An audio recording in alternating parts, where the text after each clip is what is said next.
أعوذ بالله من الشيطان الرجيم بسم الله الرحمن الرحيم الحمد لله رب العالمين وصلى الله على محمد وآله الطاهرين اللهم صل على محمد السلام عليكم ورحمة الله وبركاته. خیریت سے آپ سب لوگ ٹھیک ہیں؟ ہماری گفتگو چل رہی تھی کتاب کس میں تفسیر موضوعی قصہ قرآنی میں اس بارے میں چل رہی تھی کہ قرآن میں جو مقررات ہیں، قرآن میں جو بعض واقعات یا بعض آیات کو ریپیٹ کیا گیا ہے، دہرایا گیا ہے، اس کی وجہ کیا ہے، ریزن کیا ہے، وہ ہم نے پڑھا. ایک ریزن تو یہی بتایا کہ اس سے تاکید ہے ایک طرح سے، اور پچھلے مطالب کی یا پچھلا جو تھوڑا بہت ہوتا اس کو کلیئر اور ڈاؤٹس کلیئر ہو جاتے ہیں، ڈاؤٹس کلیئر ہو جاتے ہیں. تاکید ہے اور یہ فصاحت و بلاغت ہے ایک طرح کی کہ ایک ہی بات کو الگ الگ الفاظ میں بیان کرنا. دوسری بات یہ کہ دہرانے کا عمل جو ہے، یہ تکرار جو قصے میں موجود پیغام ہے اس سے گہرا تعلق ہے. ہر قصے کے اندر جو پیغام ہے اس پیغام کا اس دہرانے سے گہرا تعلق ہے. بعض نبیوں اور قوموں کی داستانیں، اور قوموں کی داستانیں قرآن مجید میں بار بار دہرائی گئی ہیں، آپ سب جانتے ہیں.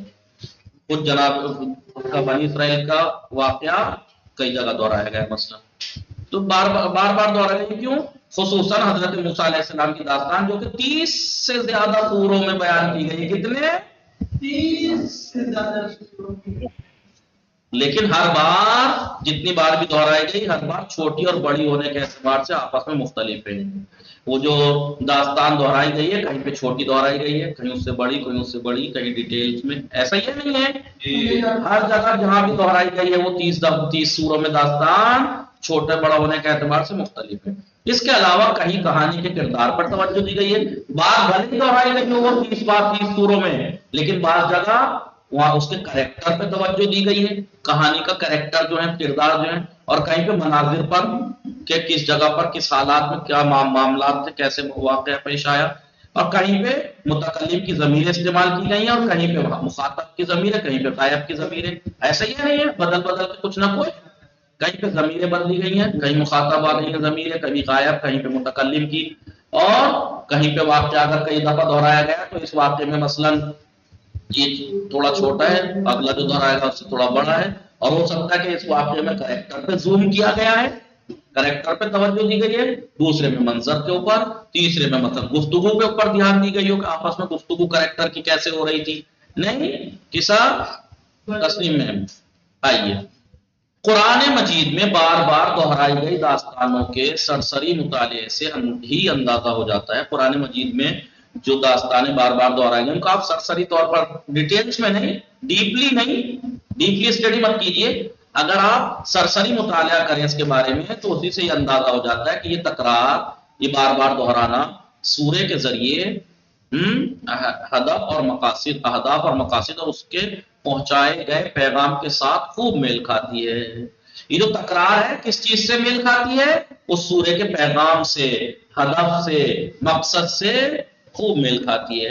ہر تکرار میں کسی خاص بات کی طرف اشارہ اور کوئی نہ کوئی خاص موضوع بیان کیا گیا ہے تاکہ لوگوں کے لیے عبرت بنے، تزکیہ نفس کو پاکیزہ کریں، اور تعلیم نفس کے زیادہ سے زیادہ سامان فراہم کیے جا سکیں. مثال کے طور پر حضرت موسیٰ علیہ السلام کی زندگی کے کچھ گوشوں کا موازنہ پیش کر رہے ہیں. یہاں پر جناب موسیٰ کی زندگی کے کچھ گوشوں کا مقابلہ، موازنہ کریں گے، کمپیئر کریں گے، جن کی تکرار سورہ قصص اور سورہ طٰہٰ میں کی گئی ہے.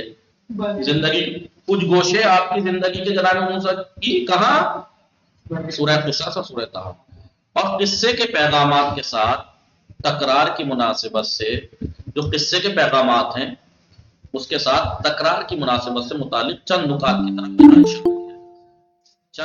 کی طرف یہاں اشارہ کیا جا رہا ہے. مثلا سورہ قصص میں جناب موسیٰ کے حالات زندگی کے حالات ماں قابل ولادت سے فرعون کے ڈوبنے اور بنی اسرائیل کے کامیاب ہونے تک سمجھ میں آیا؟ قرآن میں جو بعض قصے دہرائے گئے ہیں، پہلی بات تو کہیں چھوٹا ہے کہیں بڑا ہے وہ داستان، کہیں سبھی کا اس اعتبار سے بھی فرق ہے، کہیں ضمیر غائب کی استعمال ہوئی، کہیں مخاطب کی، کہیں متکلم کی۔ اس کے علاوہ بھی جو سوروں کے اندر مثال کے طور پر جناب موسیٰ کی زندگی 30 سوروں میں دہرائی گئی ہے، لیکن ہر سورے کے اندر جو پیغام اور ہدف ہے اس تکرار کا اس سے گہرا تعلق ہے۔ مثال کے طور پر سورہ قصص میں جناب موسیٰ کے حالات زندگی ولادت سے پہلے سے لے کر فرعون کے ڈوبنے اور بنی اسرائیل کے کامیاب ہونے تک مرحلے وار بیان کیے ہیں، اسٹیپ بائی اسٹیپ، جیسا کہ سورہ کی شروعات میں آیا ہے۔ ارشاد ہوتا ہے اعوذ باللہ من الشیطان الرجیم نتلو علیک من نبأ موسیٰ، اور ہم و فرعون، اور ہم آپ کو موسیٰ اور فرعون کے حالات، بعض حالات صحیح نتلو علیک تلاوت کریں گے تم پہ، بتا رہے ہیں صحیح حالات بتا رہے ہیں، بالحق حق کے ساتھ، صحیح حالات ہم آپ کو جناب موسیٰ اور فرعون کے حالات کو آپ کو بیان کر رہے ہیں۔ کس کے لیے؟ ان لوگوں کی معلومات کے لیے کہ لقوم یؤمنون، وہ اس قوم والوں کے لیے کہ جو ایمان لانے والے ہیں، ان لوگوں کے لیے۔ ان فرعون، یقیناً فرعون علا فی الارض، اس نے زمین میں تکبر کیا، علا کیا، علو کیا، یعنی اپنے آپ کو بلند مانا، اپنے آپ کو بلند مانا، فی الارض یعنی کیا کیا؟ اس نے زمین پہ بلندی اختیار کی، اسے بلندی ملی، وجعل شیعاً، اور اس نے اس زمین کے رہنے والوں کو شیعہ مختلف حصوں میں بانٹ دیا، مختلف، جسے ہم کہتے ہیں ڈیوائڈ اینڈ رول۔ حکومت کرنے کا طریقہ کیا ہے؟ ڈیوائڈ اینڈ رول، بانٹو اور حکومت کرو، آپس میں ٹکرا دو قوموں کو۔ دنیا میں آج کل حکومت ایسے ہی تو ہو رہی ہے، مسلمان ملکوں میں شیعہ سنیوں کو بھڑوا دیا، غیر مسلم ملکوں میں مثلا غیر مسلم اور مسلم کو بھڑا دیا، یہودی کو ایسے بھڑا کے جب وہ آپس میں بھڑے رہیں گے تو انہیں حکومت کے اوپر توجہ ہی نہیں ہوگی، حکومت کرتی رہے گی۔ آج کل الیکشن ایسے ہی تو ہوتے ہیں، گندی سیاست ہوتی ہے ایک طرح کی۔ تو اس نے کیا کیا؟ ڈیوائڈ اینڈ رول، کیا کیا؟ انہیں مختلف گروہ میں بانٹ دیا، مختلف حصوں میں تقسیم کر دیا۔ وَيَسْتَضْعِفُ طَائِفَةٌ مِّنْهُمْ، اور ایک گروہ نے دوسرے کو کمزور بنا دیا، ایک نے دوسرے کو یُذَبِّحُ أَبْنَاءَهُمْ، اور یہ فرعون ان کے بچوں کو، بیٹوں کو قتل کر ذبح کر دیتا تھا، وَيَسْتَحْيِي، مردوں کو بیٹوں کو ذبح کر دیتا تھا، قتل کرا دیتا تھا، وَيَسْتَحْيِي نِسَاءَهُمْ، اور ان کی عورتوں کو زندہ رکھتا تھا، اور کیا کس لیے؟ عورتوں سے پھر وہ کنیزیں بناتا تھا انہیں۔ إِنَّهُ كَانَ مِنَ الْمُفْسِدِينَ، اور بے شک یہ فاسدین میں سے تھا فرعون۔ تسلیم میم سبھی کا۔ اب ہم آپ کو فرعون، موسیٰ اور فرعون کے بعد صحیح حالات بتا رہے ہیں، ان لوگوں کی معلومات کے لیے بتا رہے ہیں جو ایمان لانے والے ہیں۔ کیا بتا رہے ہیں ہم؟ فرعون نے مصر کی زمین پر بلندی اختیار کی اور اس نے اہل زمین کو مختلف حصوں میں تقسیم کر دیا کہ ایک گروہ نے دوسرے گروہ کو بالکل کمزور بنا دیا، اور وہ لڑکوں کو ذبح کر دیا کرتا تھا اور عورتوں کو زندہ رکھا کرتا تھا، یہ کرتا تھا وہ، اور وہ یقیناً مفسدین میں تھا۔ اب اس کے بعد آپ کی ولادت، جناب موسیٰ کی ولادت اور شیر خواری کے حالات کا یوں تذکرہ ملتا ہے کہ شیر خواری کا زمانہ۔ وَأَوْحَيْنَا إِلَىٰ أُمِّ مُوسَىٰ، اعوذ باللہ من الشیطان الرجیم، اور ہم نے موسیٰ کی ماں کے اوپر وحی کی، ان ارضعیہ ہے کہ اس کو دودھ پلائیں۔ کہاں دودھ پلائیں؟ انہوں نے تو بچے کو ڈبے میں رکھ کے، صندوق میں رکھ کے نیل کے حوالے کر دیا تھا، لیکن اپنی بیٹی سے، جناب موسیٰ کی بہن سے کہا تھا کہ جاؤ ذرا دودھ سے نگاہ رکھنا، کہاں جا رہا ہے وہ، کہاں گیا؟ فرعون کا وہ آپ نے واقعہ سنا ہوگا کہ جناب آسیہ جو ہیں اولاد نہیں تھی، انہوں نے فرعون سے کہا کہ یہ بچہ یہ ہو جائے، ہم سے اگر لے لیں گود، یہ وہ لے لیا، اسے پتہ لگ گیا جناب موسیٰ کی بہن کو کہ وہ یہاں ہے۔ وہاں جا کے دیکھا اس نے کہ وہ کسی کا دودھ نہیں پی رہے، تو پھر جناب موسیٰ کی بہن نے کہا میں ایک ایسی عورت کو جانتی ہوں جو دودھ پلاتی ہے، جاری دودھ یعنی جناب، اور وہ پلا سکتی ہے، کسی کا دودھ نہیں پی رہے تھے۔ تو وَأَوْحَيْنَا إِلَىٰ أُمِّ مُوسَىٰ، ہم نے جناب موسیٰ کی والدہ پر وحی کی، ان ارضعیہ ہے کہ ان کو دودھ پلائیں، فَإِذَا خِفْتِ عَلَيْهِ، جی، اور جب اس کی زندگی کا خوف ہو، فَأَلْقِيهِ فِي الْيَمِّ، تو اسے دریا میں ڈال دو، وَلَا تَخَافِي وَلَا تَحْزَنِي، اور دریا میں ڈال کے ڈرنا مت اور نہ ہی تحزنی، نہ پریشان ہونا۔ سمجھ میں آیا؟ ایسے ہی آپ کی زندگی کے تمام حالات ایک کے بعد ایک بیان ہوئے ہیں۔ لیکن یہ کہاں تھا؟ سورہ قصص میں۔ لیکن سورہ طٰہٰ میں جناب موسیٰ کی داستان کا آغاز اس وقت سے کیا گیا ہے جب آپ نے مدائن سے مصر کی طرف واپسی کے دوران رات کی تاریکی میں دور سے آگ دیکھی۔ کہاں دیکھی؟ کوہ طور پر۔ سردی نے کہا کہ میں وہاں سے آگ لے آؤں، مجھے کچھ دکھ رہا ہے، ہو سکتا ہے وہاں کچھ خبر ہو وہاں کے۔ اور سورہ کے اوائل میں ارشاد ہوتا ہے بسم اللہ الرحمن الرحیم، اذ رأى نارا، جب انہوں نے آگ کو دیکھا فقال لأہلیہ تو انہوں نے اپنے اہل و عیال سے کہا، اپنے اہل سے کہا امکثوا ٹھہرو، تم اس مقام پر ٹھہرو، امکثوا انی آنست نارا میں نے آگ کو محسوس کیا، دیکھا ہے، لعلی آتیکم منہا بقبس شاید میں اس میں سے کوئی انگارہ لے آؤں، او اجد علی النار ہدی یا یہ کہ مجھے آگ کی روشنی میں کوئی رہنمائی اور مل جائے، کچھ ملے۔ فلما آتاہا جب وہ وہاں پہنچے جناب موسیٰ نودیا ہم نے آواز دی، اللہ کیا کہہ رہا ہے یا موسیٰ انی انا ربکم میں تمہارا رب ہوں، میں تمہارا رب ہوں، فخلع نعلیک اپنے جوتے اتار دو، انک بالوادی المقدس ٹھیک ہے نہیں سبھی کا جب انہوں نے آگ کو دیکھا اور اہل سے کہا آ جائے تم کہاں گئے اب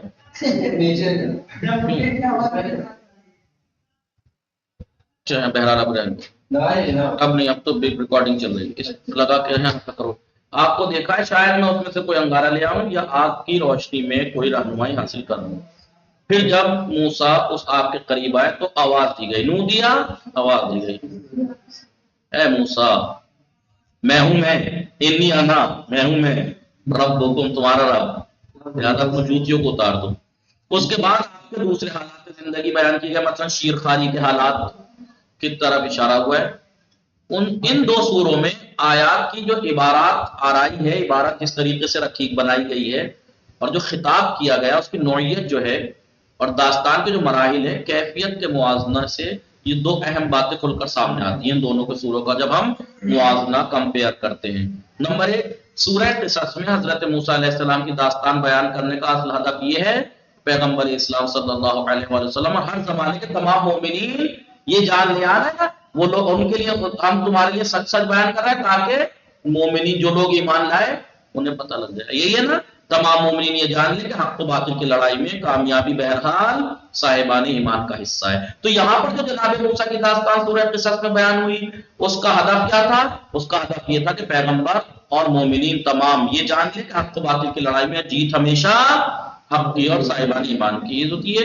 یہی وجہ ہے کہ قصہ فرعون کے ظلم و ستم کی طرف اشارے سے شروع ہوتا ہے، یہی وجہ ہے کہ یہ قصہ فرعون کے ظلم و ستم سے شروع ہوتا ہے کہ دیکھو اس نے ظلم و ستم کرتا تھا لیکن جیت صاحبان ایمان کی ہوئی۔ وَنُرِيدُ أَن نَّمُنَّ عَلَى الَّذِينَ اسْتُضْعِفُوا فِي الْأَرْضِ وَنَجْعَلَهُمْ أَئِمَّةً وَنَجْعَلَهُمُ الْوَارِثِينَ اعوذ باللہ من الشیطان الرجیم۔ اور ہم چاہتے ہیں کہ جن لوگوں کو زمین پر کمزور بنا دیا گیا ہے، پلرز زمین میں کمزور بنا دیا گیا ہے، ان پر احسان کریں، ہم نے ارادہ کیا ہے کہ ہم احسان کریں ان لوگوں پر جنہیں زمین میں کمزور بنا دیا گیا ہے، ان پر احسان کریں اور انہیں وَنَجْعَلَهُمْ أَئِمَّةً لوگوں کا پیشوا بنا دیں، وَنَجْعَلَهُمُ الْوَارِثِينَ اور انہیں زمین کا وارث قرار دیں۔ تو ظلم سے بات شروع ہوئی تو اس کا مطلب سورہ قصص میں اس واقعہ جناب موسیٰ کی زندگی بیان کرنے کا مقصد یہ تھا کہ جب ظلم و ستم، ظلم، ظالم اور حق و باطل کا ٹکراؤ ہوتا ہے تو جیت ہمیشہ حق کی ہوتی ہے۔ دوسرا پوائنٹ کیا؟ دوسرا ہے کہ سورہ طٰہٰ میں جناب موسیٰ علیہ السلام کی داستان بیان کرنے کا، یہ تو سورہ قصص میں داستان بیان کرنے کا ہدف کیا تھا؟ حق و باطل کی لڑائی میں جیت حق کی ہوتی ہے، یہ رسول اور مومنین سب جان لیں۔ لیکن سورہ طٰہٰ میں جو جناب موسیٰ کی داستان بیان کی اس کا ہدف کیا تھا؟ تو تصویر میں آپ پر خداوند عالم کے خصوصی لطف و کرم اور محبتوں کا اظہار کہ اللہ نے آپ پر جناب موسیٰ پر کتنی خصوصی لطف اور محبت، تاکہ رسول اکرم صلی اللہ علیہ وآلہ وسلم اور مومنین کو بھی خداوند عالم کے لطف و خاص لطف اور خصوصی عنایت کا اطمینان رہے کہ آپ کو بھی خصوصی عنایت اور لطف ملے گا۔ اسی وجہ سے قصے کا آغاز اس وقت سے ہے جب طویٰ نامی مقدس وادی میں خدا نے جناب موسیٰ سے بات کی، آگ دکھائی دی، آپ گئے، انی انا ربکم، میں تمہارا رب، فخلع نعلیک۔ تو یہ یہاں پر جو داستان وہی ہے جناب موسیٰ کی ہے، یہاں بھی ہے، لیکن وہاں سورہ قصص میں جناب موسیٰ کی داستان بیان کرنے کا ہدف کیا تھا کہ پیغمبر اور مومنین جان لیں کہ حق و باطل کی لڑائی میں جیت حق کی ہوتی ہے۔ لیکن سورہ طٰہٰ میں اس لیے کہ مومنین اور رسول جان لیں کہ اللہ کا خاص لطف و کرم جناب موسیٰ پہ تھا، آپ پہ بھی ہوگا، اطمینان رکھیے، صبر کن صبر جی اسی جناب اور اہم بات یہ ہے کہ اس سورے کی آیتوں میں زیادہ تر خدا خود جناب موسیٰ کو مخاطب کر رہا ہے، ڈائریکٹ جناب موسیٰ سے بات کر رہا ہے اور اپنے لطف و کرم اور احسان کی یاد دہانی یاد آوری فرماتا ہے کہ جیسا کہ ارشاد ہے وَلَقَدْ مَنَنَّا، یقیناً ہم نے احسان کیا علیک آپ پر، مرتن دوسری مرتبہ آپ پر ایک احسان وہ کہ ہم نے اتنے بچے قتل کرا رہا تھا فرعون، اس کے باوجود بھی تمہیں زندہ رکھا، اور پھر ہم نے تمہارے اوپر اِذْ أَوْحَيْنَا إِلَىٰ أُمِّكَ مَا يُوحَىٰ، ہم نے بے شک ہم نے تم پر یہ ایک اور احسان کیا ہے جب ہم نے تمہاری ماں کی طرف ایک خاص وحی کی تھی۔ لہٰذا ان دونوں سوروں کا مقابلہ موازنہ کر کے یہ نتیجہ نکالا جا سکتا ہے کہ قصے دہراتے وقت اس کے ہدف کے لحاظ سے کہانی کا انداز بیان اور لہجہ بھی بدل جاتا ہے۔ ہر داستان کو ریپیٹ ہوئی بھی، کوئی یہ مت سوچے گا ریپیٹ ہوئی بھی ہے، یہاں جو داستان آئی ہے کسی اور ہدف کو زوم کیا گیا ہے، یہاں جو یہ داستان بیان کی یہاں پہ کسی اور چیز کو اللہ نے زوم کیا ہے، اس لیے انداز بیان بھی چینج ہو جاتا ہے، خطاب ضمیریں بھی چینج ہو جاتی ہیں اور بعض کردار اور مناظر ابھر کر سامنے آتے ہیں تاکہ عبرت لینے اور تلاوت کے وقت جاذبیت کشش باقی رہنے کا مقصد، کیونکہ مقصد یہی ہے نا، ایک مقصد کہ کشش رہے۔ خلاصہ یہ ہوا قرآن مجید میں بعض مقررات جو ہے تکرار ہوئے ہیں، حقائق کو واقعات کی توضیح اور تشریح کے لیے آئے ہیں کہ اور زیادہ ڈیٹیلز میں بیان ہو جائے، تو کلیئر ہو جائے مطالب، اور مطالب و مفاہیم کی مکمل بھی ہو جائے، اگر پیچھے ادھورے تھے تو اب مکمل بھی ہو جائے۔ مختلف ہدفوں کی وجہ سے، اہداف کی وجہ سے قرآن میں بعض بحثوں اور بعض موضوعات کو مختلف عبارتوں میں دہرایا گیا ہے، جیسے یہ دو باتیں جناب موسیٰ کی داستان دو سوروں میں دہرائی گئی ہے۔ ایک میں جو کہا وہ اس وجہ سے بیان کی کیونکہ اس میں خدا مومنین اور رسول کو یہ بتانا چاہتا ہے کہ حق و باطل کے ہاں مقابلے میں حق کی جیت ہوتی ہے، آپ بھی جان لو۔ دوسری جگہ جو بیان ہوا ہے وہ اس وجہ سے کہ خدا کا خاص لطف و کرم جناب موسیٰ کے لیے شامل تھا، آئے مومنوں آپ بھی جان لو، اے رسول آپ بھی جان لو، آپ مطمئن رہیے۔ تو مختلف جگہ بعض باتیں دہرائی گئی ہیں، ان کا ہدف الگ الگ ہو سکتا ہے۔ وصلی اللہ علی محمد وآلہ الطاہرین۔ اللہ